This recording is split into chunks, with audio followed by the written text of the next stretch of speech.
Allez, une réaction de Kofi Kadetom sur le Congo-Brazza avant qu'on aborde le dernier sujet sur le Togo. Ouais, je tiens la perche de M. Fleurclou pour dire qu'il a relevé un aspect très important qui doit faire l'objet de l'étude dont je parlais, la relation entre l'armée et les leaders, les chefs d'État africains, parce que là où les chefs d'État africains ne devraient pas être, il a fallu que l'armée se désolidarise d'eux, ou là où ils doivent être, il faut que l'armée soit derrière. Cependant, quand nous voyons les métropoles, nous voyons que l'armée n'est pas toujours émissée dans l'affaire politique, mais cependant, c'est quand leurs experts viennent entraîner nos armées d'ici, que nos armées sont plus liées aux chefs d'État. Je ne sais pas comment ça là se fait. Pourquoi je dis que quelque part, on doit chercher les tenants et les aboutissants de tous ces éléments-là. Sinon, c'est très important cette histoire. Bien, passons maintenant au Togo. C'est le dernier sujet. On va parler du coronavirus. Est-ce qu'on se dirige vers l'instauration d'un nouveau couvre-feu à Lomé? La menace planait depuis plusieurs semaines. Elle se fait de plus en plus insistante, surtout après les derniers chiffres sur la maladie. On constate véritablement une hausse exponentielle des contaminations. Le virus, le variant anglais présent, dit-on, sur le sol togolais, rendant donc le coronavirus plus virulent, plus contagieux et devenu même plus mortel. Certaines semaines, on avoisine 5, 6, 7 morts par semaine. Face à la situation, il est urgent, David Diagwavi, que bien les autorités prennent le taureau par les cornes. Oui, mais pas seulement. Ça ne sert à rien de reconfiner Lomé si en face, les raisons qui motivent cette prise de décision ne sont pas prises en considération. C'est terrible. Moi, j'ai été déçu, j'ai été découragé par le constat que j'ai eu à faire. C'est pas un constat personnel, ça a été un constat général. Ce relâchement qui a été constaté dans cette mobilisation dès le début. Ce relâchement est intervenu après le deuxième coup-feu qui a été imposé. On a vu un peu au sein de la population les gens qui refusent de porter des masques, le non-respect des mesures barrières. Et en face de tout ça, l'autorité qui devait réagir a été silencieuse pendant très longtemps. Dans les rues en circulation, c'est le même constat. Vous arrivez dans les magasins, il n'y a plus de dispositifs de lavage de mains, il n'y a plus d'exigence pour porter le masque. Les gens continuent de faire les fêtes, les bars sont ouverts, les funérailles, pendant les funérailles, c'est pas possible. Des choses comme ça, il ne faut pas s'étonner que ce constat mortuaire soit présenté. Et derrière, il faut retrouver les responsables. Il faut savoir qui a permis que tout ça se passe. Où est la force anti-Covid qui a été mise en place entre-temps? Elle n'existe plus. Où sont les mesures barrières qui ont été imposées dans la circulation, dans les taxis? Allez voir ce qui se passe. Lorsque aujourd'hui on augmente les frais de péage, les taximens sont obligés de mettre 3 ou 4 personnes dans un taxi. Et donc tout ça sont des facteurs de propagation de ce virus-là. Et si on emprisonne toute la ville de Lomé, est-ce que ça donnerait des résultats auxquels des Togolais s'attendront? Si en face, on n'impose pas, on n'exige pas le respect de ces mesures barrières. C'est terrible, la responsabilité, elle est assez partagée. Et je pense que la cellule qui est en gestion le Covid dans notre pays doit sévir, doit taper du poing sur la table pour ramener les Togolais au respect de ces mesures barrières qui ont été abandonnées il y a de cela quelques mois déjà. Alors, si on fait, j'ai envie de dire, un retour en arrière, mais sans Fleurclou, avec... c'est une situation qu'on avait déjà connue au début de la pandémie. On a instauré bouclage de Lomé, couvre-feu et tout. Pour quel résultat finalement? Oui, on peut dire que le couvre-feu de Lomé n'a pas donné un résultat considérable parce que aux dernières nouvelles, nous avons les préfectures d'Amont, les préfectures de l'Est Mono, d'Aniens, de Hao, du Golfe et d'Agoué qui sont vraiment impactés. Ce qui a donné un total de 104 décès ces derniers temps au Togo. Et enfin, plus 104 décès, c'est pour depuis le 27 mars. Depuis le 25 2020. mars à ce jour, et plus de 1789 cas actifs. Bon, aujourd'hui, comme l'a dit David, il faut reconsidérer les mesures barrières. Ce relâchement est constant et palpable. Il y a plus de DLM au niveau des établissements, au niveau des marchés, au niveau des services publics, au niveau des mariages, au niveau des funérailles. Il est interdit des regroupements de plus de 15 personnes. Mais Fox est la réalité de constater qu'on en a plus que 100. Dans la rue, on ne doit plus trouver un seul Togolais sans masque, mais on en découvre. Les gens sont à pied, sans masque, les gens sont à moto, sans masque, alors qu'il est dit que le port de masque est obligatoire. Donc, les communes et le groupe mixte anti-Covid installé aujourd'hui, de surveillance anti-Covid aujourd'hui, doivent aller à la fermeté. Chaque Togolais, quiconque n'a pas son port de masque doit être sanctionné. Dans les bars, il est dit que quand vous venez dans les bars, c'est pour acheter et rentrer chez vous. Il n'est plus question de rester dans les bars à 4 à 5 à table pour boire. Vous achetez et vous rentrez chez vous. Mais vous constatez que rien de tout ça n'est fait. Donc, il appartient aux autorités, à la coordination, au conseil scientifique, au groupe mixte de surveillance anti-Covid, de relever le défi en appliquant strictement les mesures prises, les mesures du gouvernement, les mesures barrières. Parce qu'il y a un décret qui stipule qu'il y a ça, il y a ça, il y a ça, et les ordonnances qui appuient les dispositions à prendre. Donc, tout ça doit être mis en vigueur et avec fermeté. Quand on instaure maintenant un couvre-feu, vous voyez déjà qu'avec les mesures de Covid, il y a un ralentissement. Le pays ne marche plus comme avant. Si on instaure un couvre-feu de 18 à 4, l'économie sera encore impactée. Donc, il faut mettre l'accent sur le respect des mesures barrières. Chaque Togolais, bien tout Togolais qui rentre dans la rue sans bavette doit être sanctionné. Les chefs cantons, les communes, les maires, les secrétaires généraux sont impliqués dans tout ça. Et chaque service, le chef service qui voit un de ses employés sans masque doit l'interpeller. C'est pourquoi le coût des masques même a diminué ces derniers temps. Il faut obligatoirement, parce que d'après les rapports et les informations à ma connaissance, avec le port de masque, il y a beaucoup de choses qui ont chuté. Par exemple, les maladies respiratoires ont chuté. Ce sont les palus qui viennent maintenant à l'hôpital. Ce qui veut dire que le masque a son rôle à jouer au niveau du nez et au niveau de la bouche. Et il faut les respecter. Moi, j'ai un ami dans un laboratoire à Paris qui me dit chaque fois que ils ont ces contaminations 35 000 et quelques là par jour parce qu'ils ne respectent rien. Les mesures barrières, ils ne les respectent pas. C'est pourquoi ils ont ces gens de maladies. Et surtout, c'est en hiver. Or, le virus a peur de la chaleur. Or, ils sont dans l'hiver où il fait froid. Donc, pour pouvoir surmonter tout ça, il faut qu'ils respectent les mesures. Or, nous sommes chez nous, en Afrique, nous avons cette chance d'avoir la chaleur. Notre température nous permet de ne pas être contaminés à outrance. Et comme les gens ont dit qu'en Afrique, nous allons mourir comme des mouches, malheureusement, c'est l'effet contraire. Donc, il appartient aux autorités d'être fermes dans les décisions. Le respect des mesures barrières. Les mariages et anniversaires, enterrements, 15 hommes. C'est tout.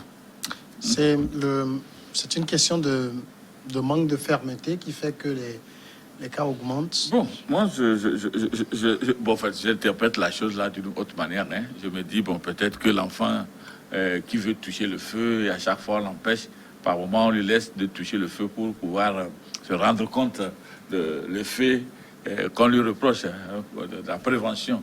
Hein, parce que vous avez vu les discours qui ont foisonné la population quand on avait mis les forces de l'ordre dans les rues, quand on avait fait ceci, même chose, la coordination, les médecins, tout ce qu'ils disaient, des gens pensaient que c'était des leurs, et c'était comme si c'était une dictature politique qu'on mettait en demandant aux gens d'être de ne pas s'attrouper, de se laver les mains, de mettre des bavettes. Et ça a fait que même celui-là qui donne les ordres, à un moment donné, si j'étais à sa place, je devais moi-même commencer par douter de ce que j'ai dit, puisque les autres sont plus nombreux à me contester dans ce que je prends comme décision. Et ça va émousser mon ardeur. Et je pense que c'est ce qui s'est passé.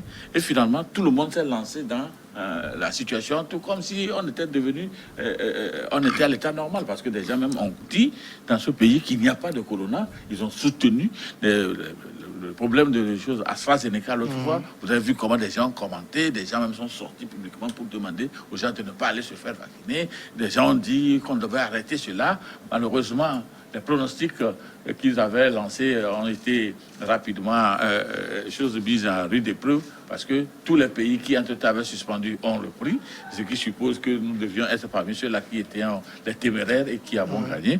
Bon, donc ça fait que même les dispositions qu'on avait prises tout au départ, nous disant que nous ne connaissons pas le mal, et ça peut être vrai, à un moment donné, c'est comme si nous maîtrisons le mal et nous pensions que ça ne peut pas tuer au Togo.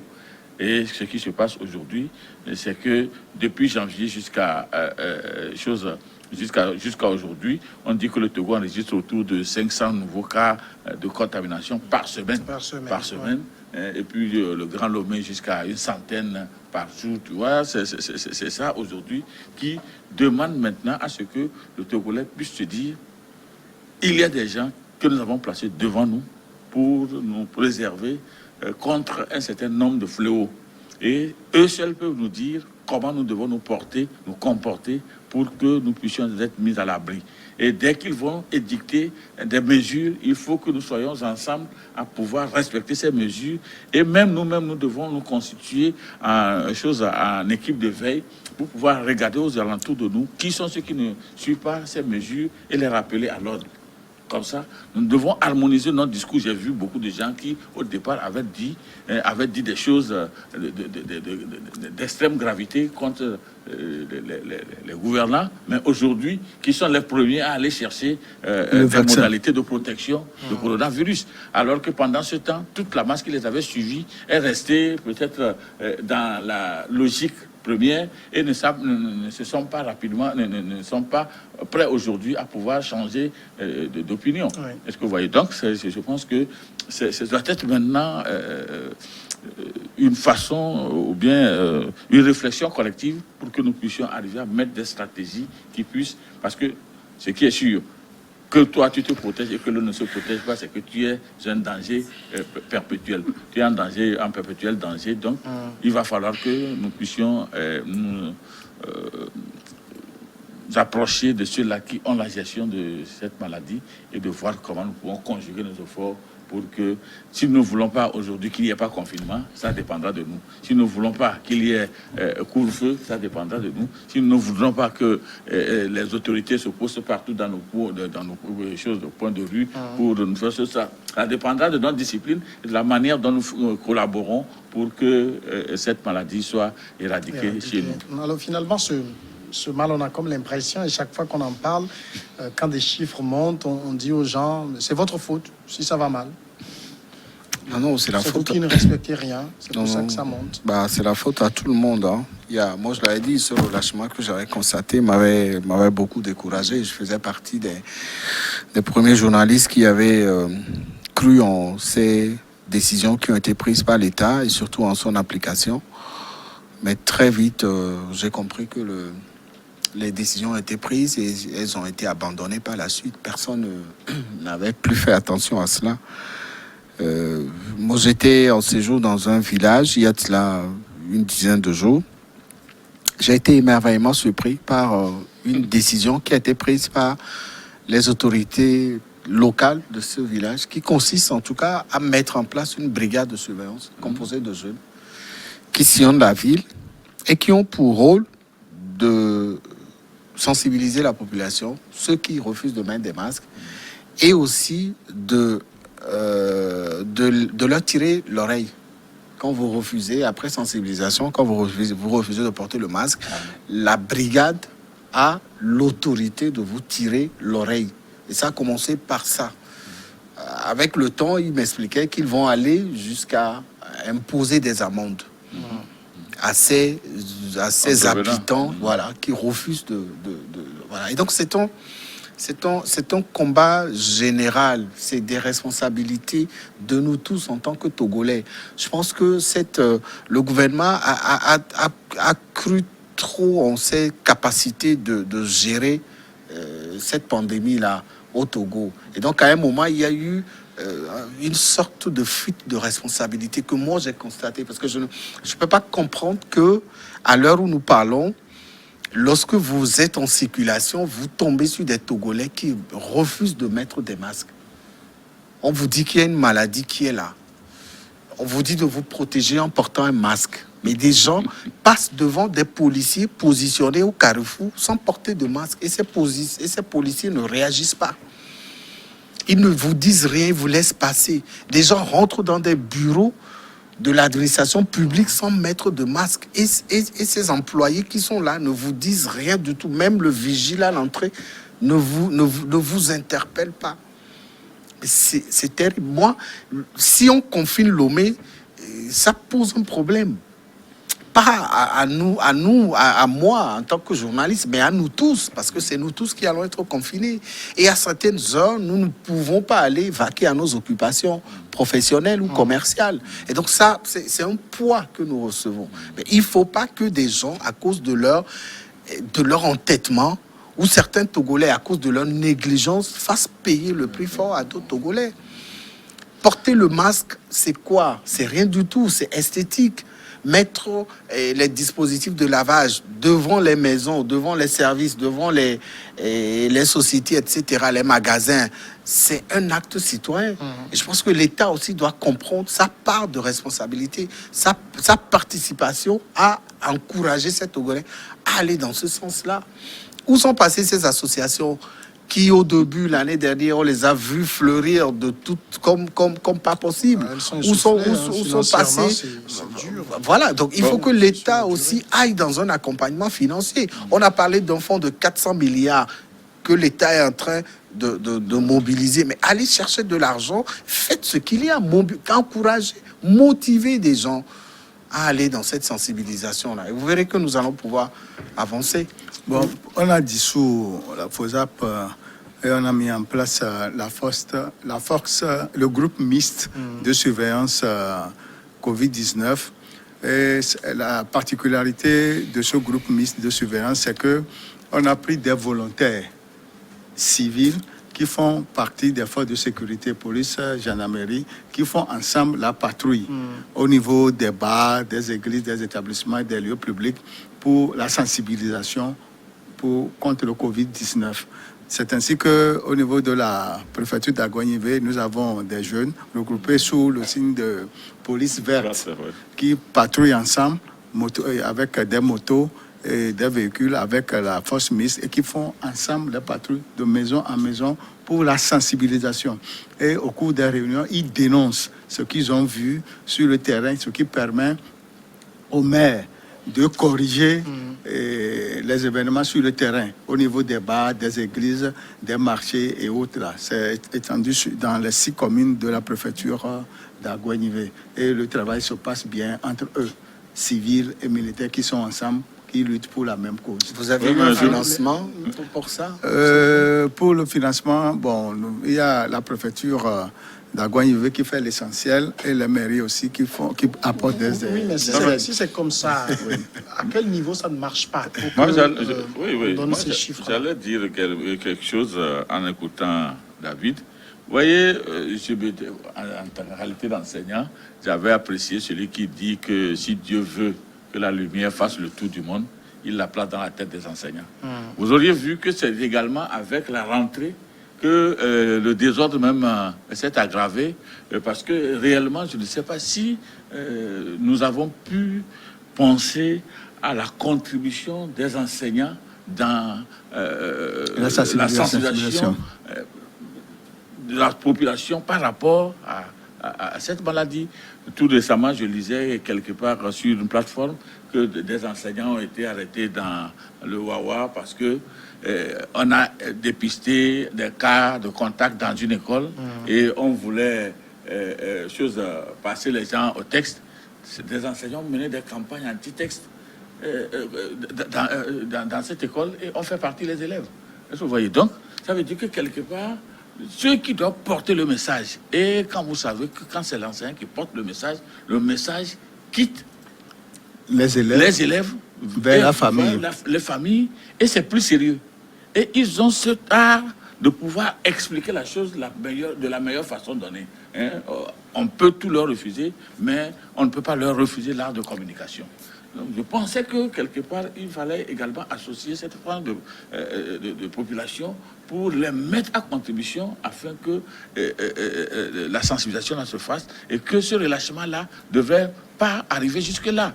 Hein? Aujourd'hui, ceux qui sont là, bon, les médecins, ils traitent, ils font leur mieux. Les journalistes, vous faites beaucoup de choses, mais chacun doit apporter sa contribution à la résolution de ce problème. Et ceux qui ont ce rôle régalien de pouvoir parler et convaincre les enfants, parce que à travers ce que l'enseignant dit, on y voit une certaine vérité et on se dit, oui, si lui-même il dit ça, c'est que c'est vrai.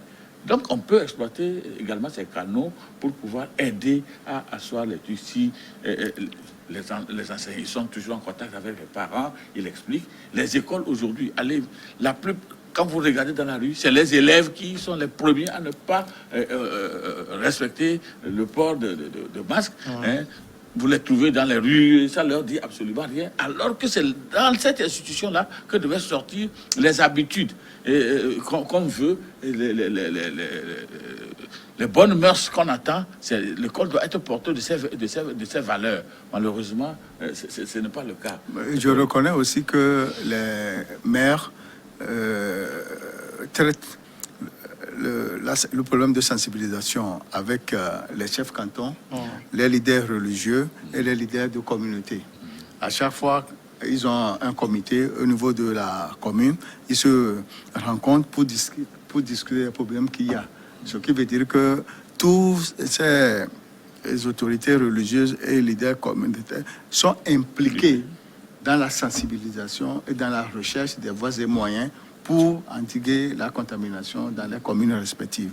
Bon, il est aussi vrai que dans certaines zones, il y a la réticence pour le respect, surtout au niveau de Toglokopé. Au niveau de la mosquée, il y a les étrangers là qui sont au niveau de la mosquée qui n'aiment pas porter les masques alors qu'ils ont ça dans leur poche. Quand ils voient les gens venir, c'est à ce moment-là qu'ils les portent. Et ils sont sensibilisés ces derniers temps pour avoir une attitude responsable. David Jaboué, vous n'avez pas le sentiment qu'à chaque fois qu'on a une flambée des cas, moi j'entends peut-être même la coordination de la gestion de la riposte ou même le comité scientifique, on dit on risque d'instaurer un couvre-feu, on risque d'aller à un bouclage, ça devient une sorte de menace finalement. Non, mais c'est pas ça la solution. Ils ont bouclé Paris. Mais qu'est-ce qui s'est passé? C'est le même constat. L'Allemagne était sortie d'un bouclage dernièrement. C'est le même constat. Non, c'est pas une volonté qu'ils arrêtent de tenir. Voilà, non, mais qu'ils arrêtent. On fait la même chose dans le monde, ça ne marche pas. Mais ça marche pas. Le premier bouclage, qu'est-ce que ça? Le premier coup-feu, tu le disais tout à l'heure, ça n'a rien donné à ce jour. Personne n'a présenté de bilan. C'est un problème de personne n'a présenté de bilan. Quand les Parisiens se sont évadés entre juillet et août, lorsque le gouvernement français avait ouvert un peu les vannes, quand ils étaient déconfinés là en été, les Parisiens se sont versés dans la rue. Moi, j'ai vu les images, j'ai dit, mais ça va pas chez vous, c'est pas possible ce que vous êtes en train de faire. Les gens se sont déversés dans les rues sans masque, sans tout, ils ont fait les fêtes et tout. Et puis, après, peu de temps après, les taux de contamination ont augmenté. Ils sont rentrés dans un autre confinement. C'est pas le bouclage ou le confinement qui est la solution. La solution, c'est qu'il faut que le gouvernement prenne ses responsabilités. Et que les petites mesures barrières là, les premières mesures barrières là, que le gouvernement les impose. David, avec fermeté ce que je vois, et la discipline. C'est qu'avec votre âge aujourd'hui, il est très difficile de vous maintenir dans une attitude chose nouvelle, autre que ce que tu avais. Mais c'est facile de partir avec des enfants aujourd'hui et de leur inculquer cela, parce que ça rentrera dans leur habitude et ils ne pourront que le faire demain. Donc, c'est lorsque l'école aura réellement commencé par jouer son rôle que autour de l'école, tous ceux qui y sont vont commencer par se dire, ah ben, les choses changent, hein. Donc nous devons nous mettre dans... Non, c'est clair. Donc C'est il va clair. falloir vraiment qu'on étudie comment impliquer l'école sérieusement dans cette histoire pour que ça puisse... Et puis, pour aller dans le même sens, c'est quand on voit des photos, on vous dit de ne pas se serrer la main. Quel que soit le degré d'amitié que vous entretenez avec telle ou telle personne qui vient vous rendre visite, et qu'on tombe sur des photos du chef de l'État qui serre la main à ses invités. Comment voulez-vous que le Togolais lambda refuse de serrer la main à son prochain qui vient lui rendre visite? C'est pas joli. Quand on voit le chef de l'État à l'extérieur du pays saluer avec les coudes son dernier voyage au Congo-Brazzaville. Moi, j'ai vu des images du chef de l'État qui a porté un joli masque et qui a fait le coude à coude avec Sassou Nguesso à la descente d'avion. C'est très joli à voir. Mais quand chez nous, on voit notre chef de l'État serrer la main à ses invités, il a le droit de leur serrer la main, hein, chez lui, dans son palais. Mais que ces images ne soient pas divulguées sur la place publique. Parce que quand le Togolais tombe sur ça, il se dit, si mon président serre la main à ses invités, pourquoi on me refuse de serrer la main à mes invités? Donc il faut que cette sensibilisation parte du haut niveau, que les exemples soient servis depuis le haut niveau jusqu'à atteindre le Togolais lambda qui est censé, voilà. Et donc, c'est ce Togolais-là qui est aujourd'hui concerné par ce virus-là. C'est ce Togolais qui essaye de faire de son mieux. Mais il faut que le gouvernement rentre dans l'accompagnement et que le gouvernement soit beaucoup plus rigoureux dans l'application, dans le respect de ces mesures barrières. Moi, je suis sidéré de voir des gens qui devaient être pris pour exemple, piétinés certaines mesures barrières, les plus infimes soient-elles, dans le respect de dans la lutte contre cette pandémie. Il va falloir que nous arrivions à discriminer les discours. Hein. Le discours sanitaire doit être différent du discours politique. Parce que l'amalgame vient aussi de là-bas. Les gens en exploitent politiquement pour pouvoir se dire c'est par là nous allons trouver la faiblesse des gens en face et ils donnent assez d'amalgame dans la tête des citoyens qui ne savent plus où se ranger et qui à un certain moment se disent donc nous sommes livrés, on va subir. Et puis que le chef de l'État vienne parler aux Togolais. À nouveau. On a vu les résultats en avril dernier quand il avait parlé. On a vu les résultats positifs. D'accord. Ça fait un an. Entre-temps, il y avait la contamination des voyageurs, mais ces derniers temps, on a eu la contamination communautaire, puis tantôt, la contamination des voyageurs est de retour. Ce qui veut dire que tout véhicule en déplacement interurbain ou bien interrégion, les forces de sécurité doivent vérifier si tous les passagers ont des masques. Et si le nombre de véhicules, le nombre de passagers est respecté. Moi, je dis toujours, on a fait tout ça avant, on a pour quel résultat. Bon, en tout cas, allons-y, comme dirait l'autre. Merci à vous d'être passé animer cette émission. À demain.